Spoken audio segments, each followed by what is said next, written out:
masasabi ko lang sa kanya ay huwag na sana kaming magbago sa aming pagmamahalan.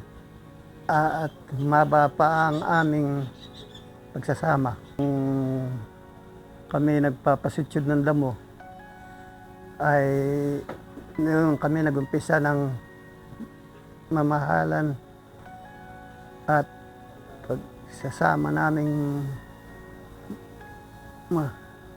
mahigit hanggang sa kami umabot ng 50 taon sa ngayon. Alin niyang sa pagmamahal sa akin ay hindi ko makakalimutan. Ganon din ako sa kanya.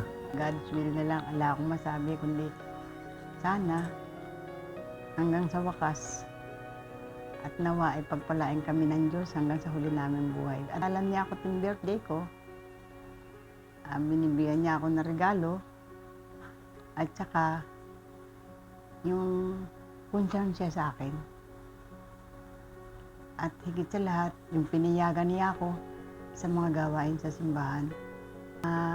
Hindi ko akalaing abutin pa namin itong mga petsang ito na kami magkasama pa.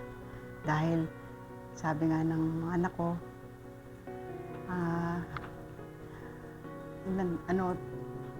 nasa kalagitnaan pa lang ako ng buhay, may sakit na ako. Nasa 34 pa lang ako. At siya, lifetime. Buhat nang magsama kami, may sakit na siya. Kaya hindi namin inaasahan o baka ang mga kakilala namin na sa ngayong oras na ito, buhay pa din kami. At binibigyan pa ng buhay. Pero ang Diyos talaga ay maawain at napakabuti. Siya lang ang nakakaalam ng buhay natin. Kaya nagpapasalamat ako, di ko alam kung sa paano ko sasabihin na maraming salamat sa iyo, God, Lord. Kasi mahal na mahal kita, makita na lang tayo sa simbahan. Mo ako sa simbahan, alam mo kung gaano kita kamahal at kung gaano ako naging concern sa iyo. Salamat, hintayin mo ako dyan, I love you.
Nabubuhay,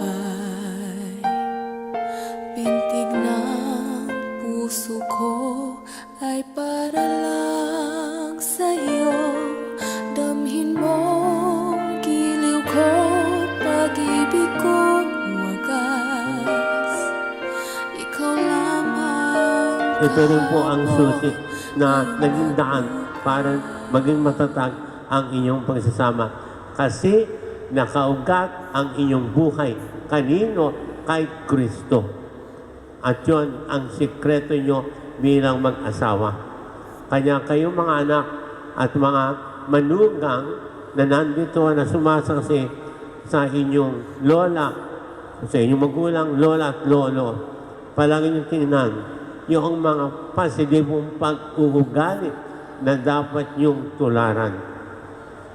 Sa maral po natin ngayon, bihira na ang nakakabot sa ganitong estado ng buhay.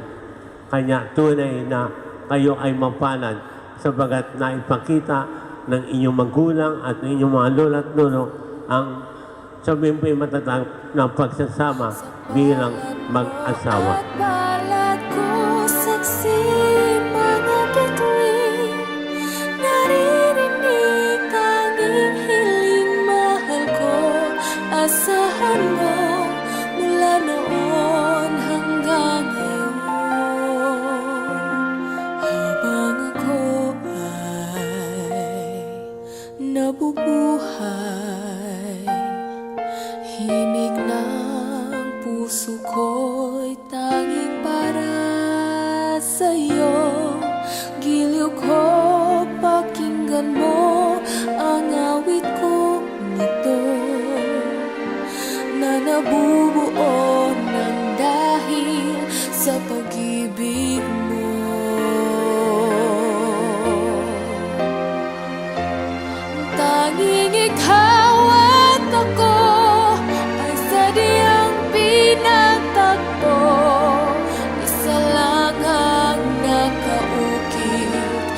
Palad mo at palad ko, saksi mga bituin. Naririnig tanging hiling mahal ko, asahan mo